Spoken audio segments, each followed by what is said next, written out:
Olá, seja muito bem-vindo. Eu sou Tabata Pote e este é o Entrevista Especial. Você sabe qual é o segredo da felicidade? Será que existe uma receita para encontrá-la? Embora alguns digam que não, países como Finlândia, Dinamarca, Islândia, Suécia, Israel, Países Baixos, Noruega, Luxemburgo, Suíça e Austrália são as nações mais felizes do mundo, de acordo com o Relatório Mundial da Felicidade de 2024.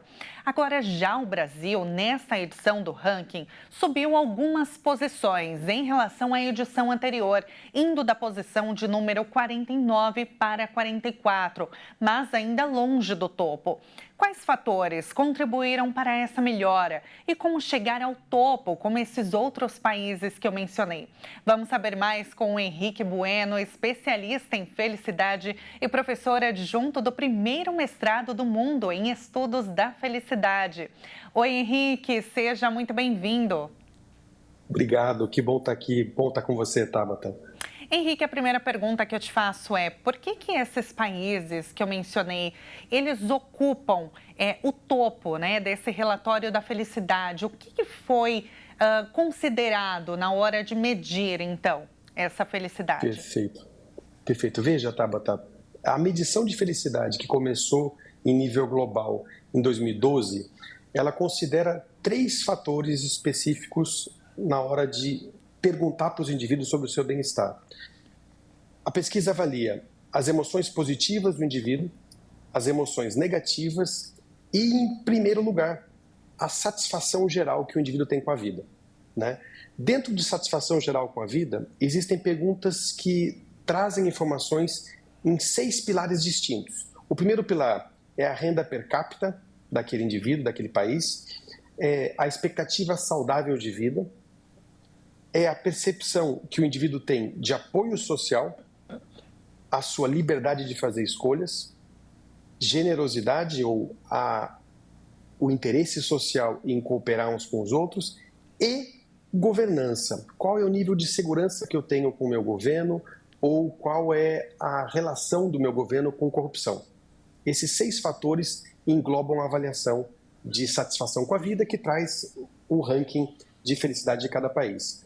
E quando a gente observa esses indicadores como um todo, fica muito claro que esses países nórdicos, os indivíduos têm uma percepção de governança, de segurança em relação aos serviços públicos que garantem uma vida mais satisfatória e saudável, saúde, educação, serviços públicos em geral. E, ao mesmo tempo, isso leva a uma percepção geral de satisfação mais ampla.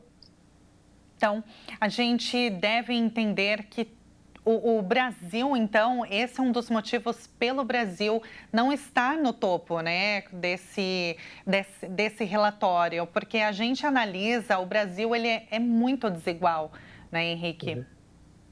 Isso. A desigualdade, inclusive desigualdade em relação aos fatores de acesso à felicidade, é um dos principais fatores que afeta o indicador de felicidade de cada país, né? O Brasil é um país onde nem todo mundo tem o mesmo nível de acesso à saúde, à educação, né? Essa desigualdade é muito ampla, não só no Brasil, mas vários países que estão ranqueados de forma mais baixa, né? Quando a gente olha para os países nórdicos, os países que estão em primeiro lugar no ranking de felicidade, claramente a sociedade é muito mais igual em relação ao acesso a esses serviços tão importantes. Qual a relação da felicidade com a saúde mental? Poxa, essa pergunta é maravilhosa, né? Felicidade, Tabata, quando a gente olha para as suas possíveis definições, uma das definições mais importantes, ou que eu mais utilizo, é a definição de que felicidade é, em primeiro lugar, uma sensação de emoções boas, de prazer. Pessoas mais felizes sentem contentamento, alegria, sentem emoções positivas com mais predominância do que as negativas. E, ao mesmo tempo, é uma percepção cognitiva de que a vida faz sentido, de que ela vale a pena, né? Uma vida mais feliz, portanto, é a combinação de prazer e sentido, é a combinação de um componente afetivo. Pessoas mais felizes sentem emoções boas ou mais prazer, mas isso também exige um segundo componente, que é o componente cognitivo. Pessoas mais felizes percebem, avaliam a própria vida de um jeito mais positivo. E a saúde mental está totalmente conectada com essa nossa capacidade de perceber bem a vida, né? Quando a gente vive uma vida completamente no piloto automático, correndo atrás de chegar em algum lugar, acreditando que lá eu vou ser feliz, e quando eu chego nesses lugares, eu me comparo socialmente e continuo sempre correndo, sem pausa, sem reflexão, é muito difícil que eu viva essa experiência cognitiva, essa experiência de felicidade. E muitas pessoas associam a felicidade com o dinheiro, né, Henrique? O quanto de dinheiro que você tem, né? Se isso acaba, claro, né? O dinheiro ele traz alguns confortos, né? E acesso a uma educação melhor, a uma assistência de saúde também melhor, é claro. Mas muitas pessoas associam o dinheiro com a felicidade. Isso deve ser desmistificado ou ele está muito ligado? Essa pergunta é maravilhosa. Sempre que eu começo uma palestra, eu trago essa questão do dinheiro e felicidade e exploro se isso é ou não é um mito, né?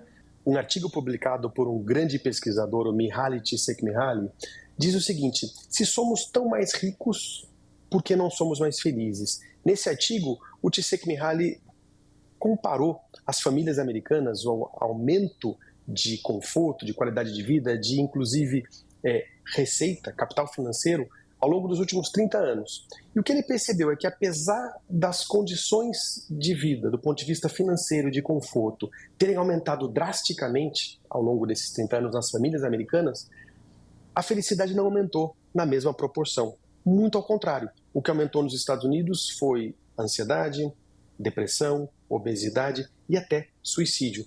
E ele chegou à seguinte conclusão, junto com muitos outros experimentos científicos feitos, de que dinheiro traz de forma sustentável algum benefício para a felicidade na medida em que ele serve para a satisfação de necessidades básicas do indivíduo. Depois disso, não importa quanto mais eu recebo, quanto mais de dinheiro eu tenho, isso não está conectado numa relação de causa e efeito direto à felicidade. Ou seja, mais dinheiro traz felicidade na medida em que ele satisfaz necessidades prementes do indivíduo de alimentação, de vestuário, de dignidade? Sim. Depois disso, a relação de causa e efeito é muito efêmera. E por quê? Porque nós, seres humanos, nos acostumamos com as coisas e com as pessoas numa velocidade extremamente rápida. A gente chama isso de adaptação hedônica. Ou seja, eu tenho um aumento financeiro, começo a ganhar mais, ou eu tenho algum benefício externo, isso traz uma vantagem, traz uma sensação de euforia, mas essa sensação de euforia dura pouco. Em pouco tempo, eu volto ao meu estado anterior de bem-estar e felicidade. Então, mais dinheiro como sendo a nossa grande busca para então construir uma vida mais feliz é um caminho incorreto, um caminho que não vai levar nenhum de nós a essa vida feliz que a gente busca. Henrique, aqui no Brasil a gente tem muito a cultura do consumo, né? E isso vem muito dos Estados Unidos também, essa cultura de consumismo, que você precisa ter o tênis do momento, a bolsa da moda, comprar roupa a todo momento, né? Todo mês, que você tem que gastar, tem que mostrar. Isso está ligado a essa sensação de bem-estar momentâneo que as pessoas acabam confundindo com a felicidade e como isso contribui para os índices de infelicidade? Tabata, que pergunta maravilhosa, que bom que você fez essa especificamente. Veja, quando eu trouxe a definição de felicidade, felicidade envolve dois componentes. Um componente afetivo, né, sentir prazer, sentir emoções boas, mas obrigatoriamente um componente cognitivo. Como é que eu avalio a minha vida? Veja que isso torna a felicidade muito mais amplo do que a mera alegria. A alegria é uma emoção passageira, ela vem e vai, né? O problema é que a grande mídia, ao longo de toda a sua história, tem nos prometido felicidade oferecendo apenas o prazer.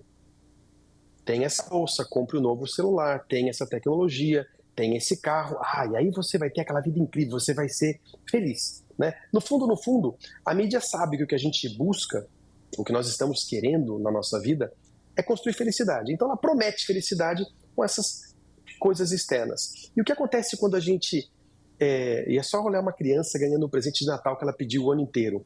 O que acontece com aquela criança no dia de Natal e nos dias subsequentes? Por alguns dias, ela está extremamente, entre aspas, feliz. Ela está sentindo prazer com aquele ganho externo, né?